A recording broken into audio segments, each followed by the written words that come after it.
Okay, so what is good, everyone? Welcome back. I'm NLG, and today I realized that I never did a full rotation video, like actually how to do things correctly. So I'm gonna do that today.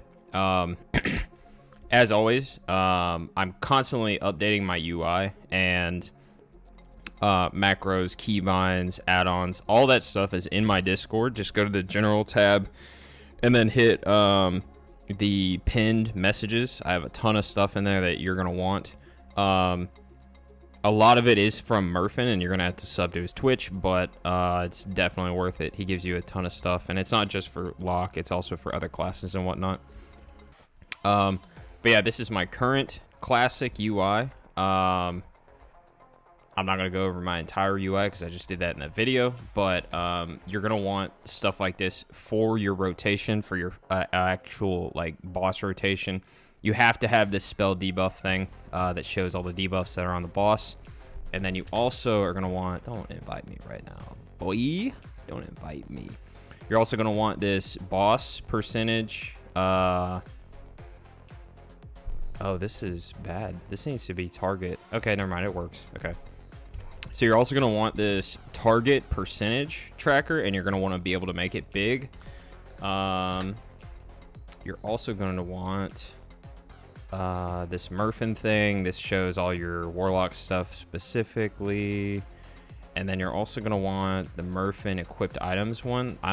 He doesn't give me any money for it, but he's a good buddy of mine, so I don't mind shilling his stuff. You're going to want this. This just tracks your trinkets and stuff. And what else? What else? Player boss, what is that? Oh, you're gonna want this too. You're gonna need to see what buffs and stuff that you currently have. This is player buffs, also by Murphin.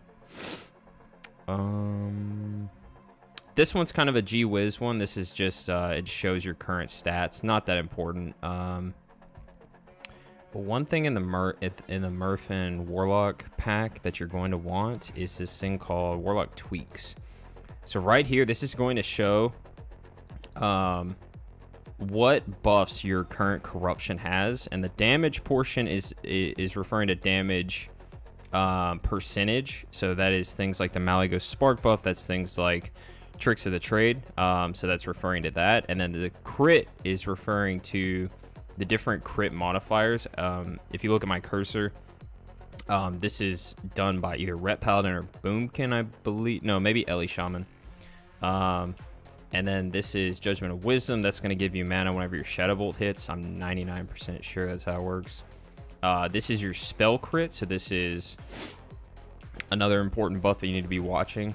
Spell crit specifically is going to be snapshot with your corruption. If you don't know anything about snapshot and corruption, I highly recommend going and watching my corruption snapshot video. This is Curse of Elements. This is shared by Boomkin and Unholy DK. If you have either of those in your group, you don't need to worry about it. Just use Agony. And then in 10-man, see, there's actually a Boomkin. You see the debuff actually went away. In 10-man, you may not have an Unholy or a Boomkin, so you will be using Curse of Elements, even if it's just for your own spell damage. And then this last buff here is actually Spell Hit. This is done by Shadow Priest, and it's done by I'm blanking. Shadow Priest, and then also Boomkin. So yeah, you're going to want to make sure that you're tracking all these buffs.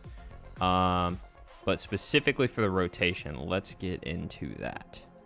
Okay, so first things first, before I start the actual rotation on a target dummy, before you even pull, you need to have knowledge of the fight so that you know which pre-pot that you're going to be casting. Again, in Wrath, you are pre-potting, and then your second potting in Execute.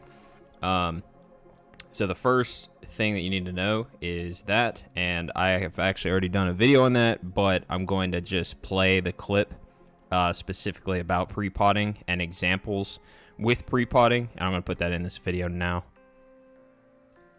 Okay, so first things first, I'm going to have on the screen exactly what Potion of Wild Magic and Potion of Speed do.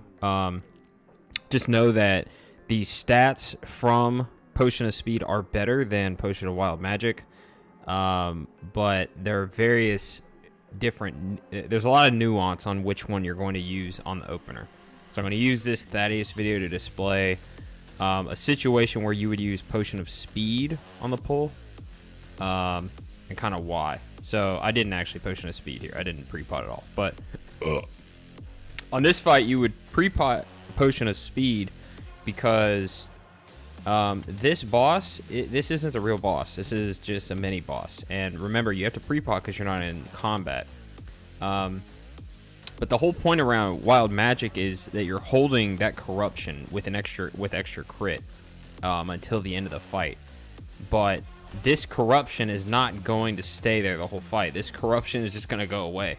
You know, a vast majority of the fight you're fighting Thaddeus, and here, you know, you're still in combat. You're attacking a little minion guy.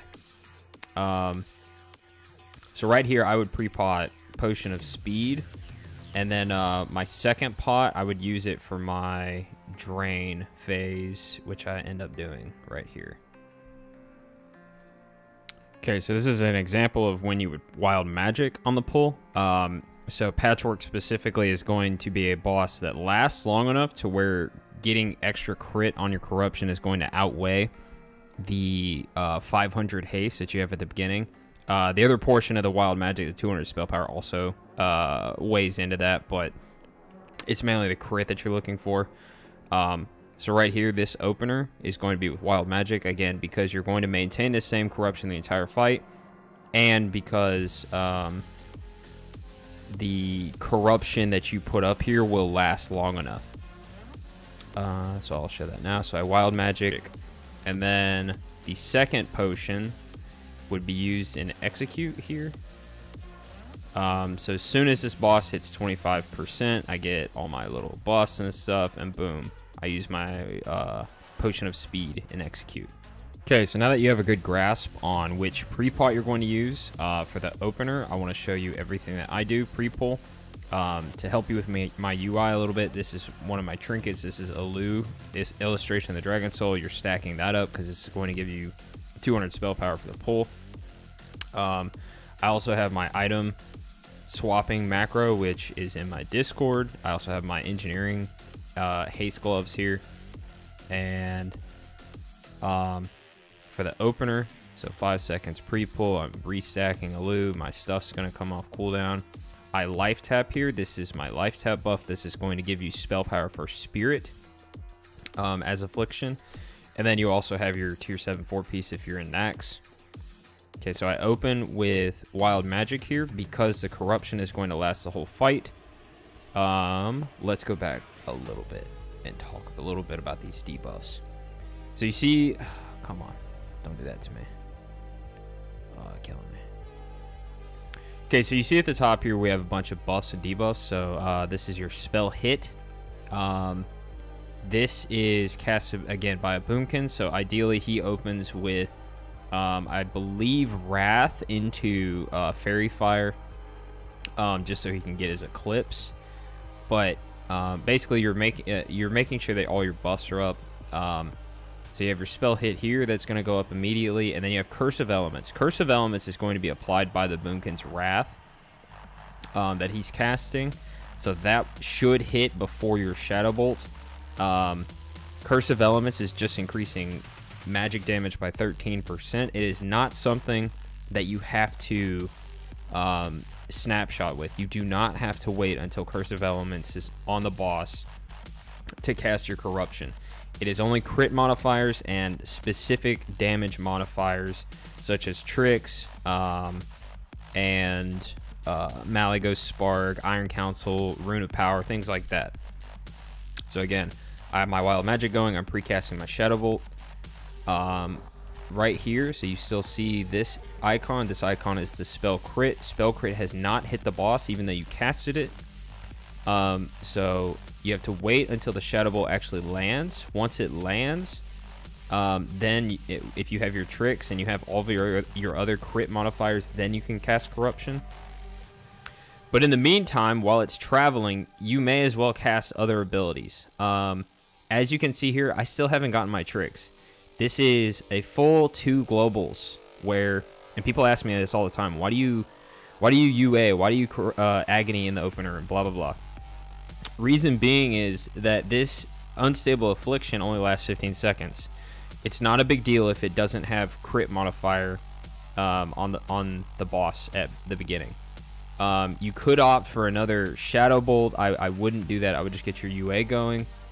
And then I finally get my tricks after nearly 2 globals after my Shadow Bolt has already landed. So this is like mid haunt cast that I finally get the tricks. Tricks is given to you from the rogue by him meleeing the boss, and the melees have to not be dodged or parried. So there's a potential for tricks to take even longer. Another thing about the pull, specifically for Patchwork for melee, is that they're waiting a little bit. All 3 of the tanks need to be in melee range and have adequate threat, or else the melee is going to get one shot. So you're kind of waiting for the rogue to do his thing. So you may as well just put up your dots. Agony does not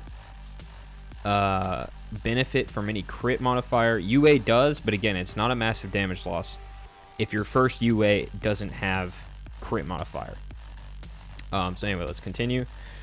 So I get my haunt traveling while I have this, and I notice that I have my tricks. Problem with this video is that I don't have all of the crit modifiers. The one in my Discord does have all of the crit stuff that you need to be tracking.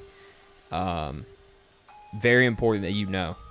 Same for the Warlock weakaura. It's going to tell you if your corruption is missing any crit. In that case, if you're missing any crit on your corruption, you recast it. And you need to recast it as early as you can. So yeah, haunt lands. Another question is, do the stacks of Shadow Embrace, do I have to put up my haunt before my corruption? No. You can corruption with 1 stack or 2 stacks of Shadow Embrace. Doesn't matter. It will update dynamically. Same for things like my Blood Fury. That's going to update my corruption dynamically. Even this tier set bonus is going to update it dynamically. The haste component from my gloves, this is my gloves proc, is going to update dynamically. You do not wait until trinkets or any of that stuff procs before corruptioning. You just corruption. The only thing you're waiting for is tricks and wild magic. At this point, we should have already lusted ideally, but I'm kind of just waiting on lust. And yeah, usually you need a salve pretty early. Okay, so we finally get the lust. Now that you have, this is also the best point where you want to pop all your cooldowns and stuff, is once you actually have lust going and you still have that tricks and the Prepot still going. Another thing is ideally your trinkets and your tailor and cloak have already procced. The reason that they haven't procced is because Warmane scripting. It's not on classic. They're going to proc immediately if you do the item equip macro correctly. Okay, so we have lust here. I notice my life tap's about to fall off, but again I have big procs. I actually clipped that UA. You never want to do that. Where was it? Did I go too far? I might have gone too far.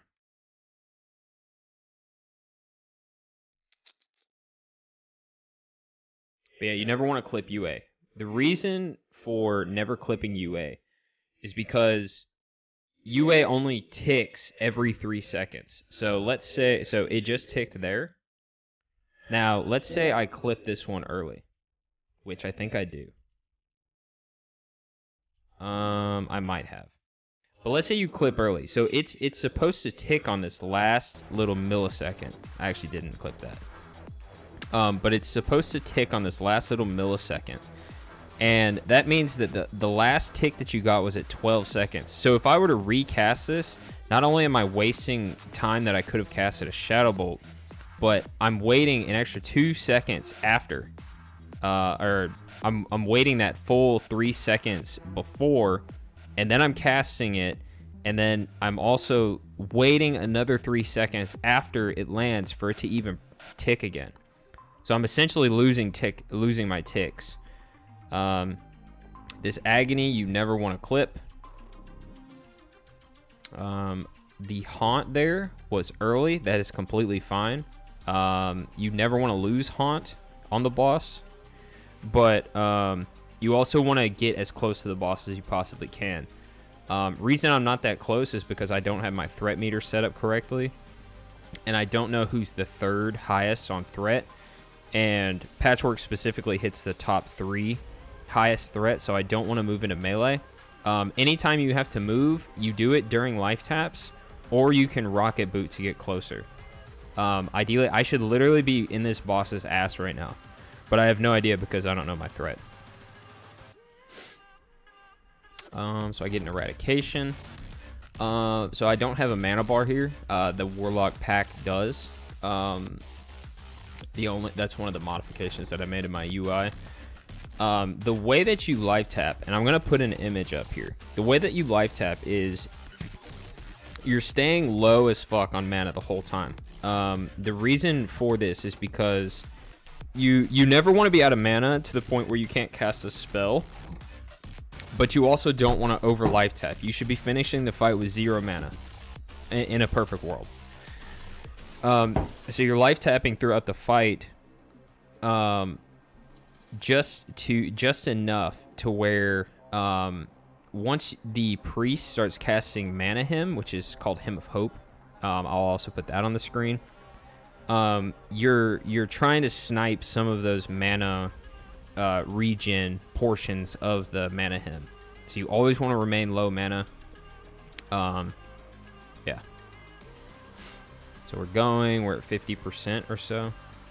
My trinkets proc again. I usually try and life tap to where I know that my trinkets are about to proc, just so I have full duration on life tap. You never want to life tap during your procs. This is also what makes tailoring so much better than jewel crafting, is because you can time your life taps around your procs instead of just a static amount of spell power to the point where every single one of your life taps is slowly chipping at the power of something like jewel crafting. So definitely engineering, tailoring. And that is kind of Warlock specific too, because no other class is really going to be, they're not going to be life tapping. So here, yeah, you're just, during the middle of the fight, you're basically just keeping up your dots, never losing Haunt. And yeah, just refer back to the beginning on where I talk about which dots need to be snapshotted or not. Okay, so here is the last part of your rotation. You're starting to finish towards execute. As you can see, I get the Mana Hymn. So what Mana Hymn does, again, is gives you 20% mana. So you see my mana actually shot up a lot. Just watch my mana here. Oh, where was it? And it's kind of hard to tell because I immediately cast Infernal after. But yeah, you see, I didn't life tap there. And my mana just went up drastically. But I do Inferno right after it, so my mana goes way back down again. And when it comes to Inferno, or Infernal, you're going to have to do a side quest for that. There is a specific portion of your damage, or a specific portion of the Infernal's damage that does snapshot fire spell power. So a cooldown that you should be using is Flame Cap. So I should have used this Flame Cap before Infernal. I can't remember if it's the Immolation Aura that the Infernal has, or if it's his, if it scales with his melees. I can't remember precisely what it is. That was a question I asked a long time ago in the Warlock Discord. But you should be snapping your Flame Cap with Infernal. And if it's a long enough fight, you see that this Flame Cap is on cooldown for 3 minutes. It doesn't matter if you were in combat or not when you used it. So you can use multiple Flame Caps throughout the fight. But you always want to have it with your Infernal at the last minute. So you have to time it like that. So I get my Infernal out. I reach 35% here. One thing, if you look at my cursor, you can see the 2 rogues have tricks on cooldown. So I'm at sub 35%, I'm waiting for a new Trix, but I know I'm not going to get one because they're both on cooldown.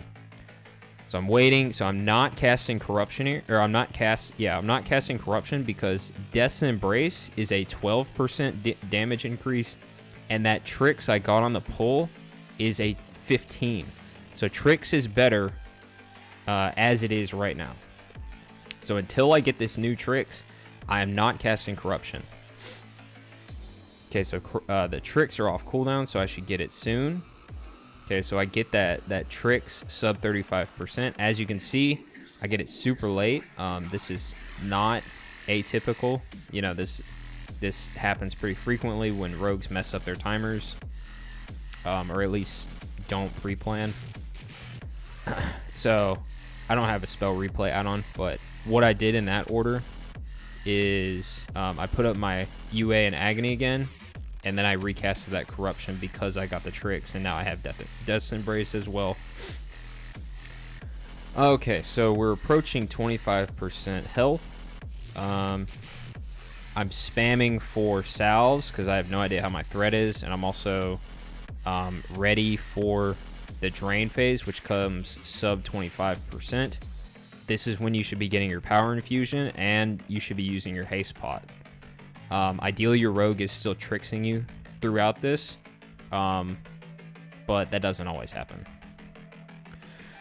So when it comes to drain phase, realistically, you're gonna have to watch the entire drain phase video. I go over this in depth in that video. Long and short of it is haste and spell power are snapshotted with drain soul.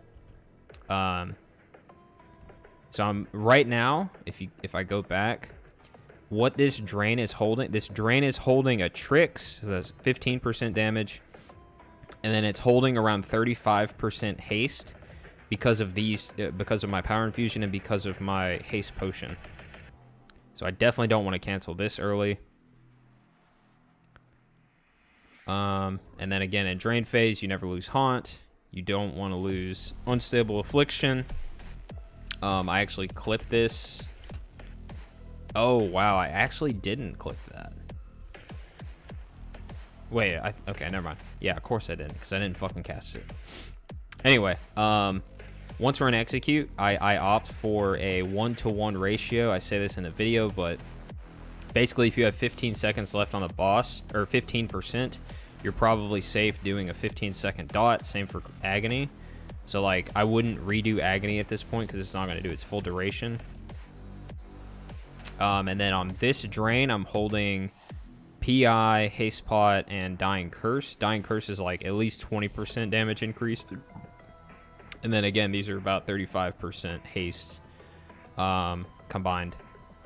So I'm holding that throughout this entire drain. I get an eradication. This eradication is not applied to my corruption. It's not applied to my drained soul. But I have a fat drained soul already, so I'm not recasting it. But my corruption is about to fall, so I go ahead and... I don't know if I trance... Okay, so I use my shadow trance here. Make sure my corruption doesn't fall off. And then I go for a new haunt. And then I should not Agony at this point. The boss is too low health. Agony is a shitty dot, and it's only worth it if it goes its full duration. So you can't... It's wasted DPS to Agony at this point. And of course I do, because I'm a fucking monkey. Go back to draining. If I was quick enough, I would use gloves here with this eradication on a re-channel on this tick. And then the boss is at 7%, so I should not UA here, but I might out of a misplay. Okay, I do, so that's another misplay. And then I refresh haunt. You never want to lose haunt. Boss is at 5%. At this point, you should let your life tap fall off as well. Not just because it's 4%, but you should let your life tap fall off way earlier in execute if you need to. Life tap and the 4-piece together is around 7% damage increase. So you definitely want to make sure that you're getting enough drained soul ticks. I timed my Infernal flame cap pretty well, I think. But it looks like I misplayed by probably around 3 seconds there. This last tick, I noticed, so the boss is now at 0.7%. That means the boss is going to die in like 1 second. There's no way that I get this last drain tick off. So I go for the Shadow Flame. I should have also used my engineering bombs. But yeah. That is... And this was a rank 1 parse for a while. This is Affliction 10k on Patchwork. Pretty minimal misplay, but it's a very good demonstration on how you should be your full rotation. Again, Affliction is not easy. I know I went quick. I know that it's even faster whenever you're actually playing, but you have to go look at that Drain Soul video. You have to look at the snapshot video. And then make sure that you have all of the weakauras, keybinds, macros, all that kind of stuff. And yeah, just refer back to this video if you need to. Don't be ashamed. It's a hard fucking class, but it's the most fun class in Wrath, 100%. And you can do it. So yeah, thanks for watching. If you have any questions, feel free to ask. Check out the Discord for add-ons, macros, all that stuff. It's constantly updated. And thanks for watching, and have a good one.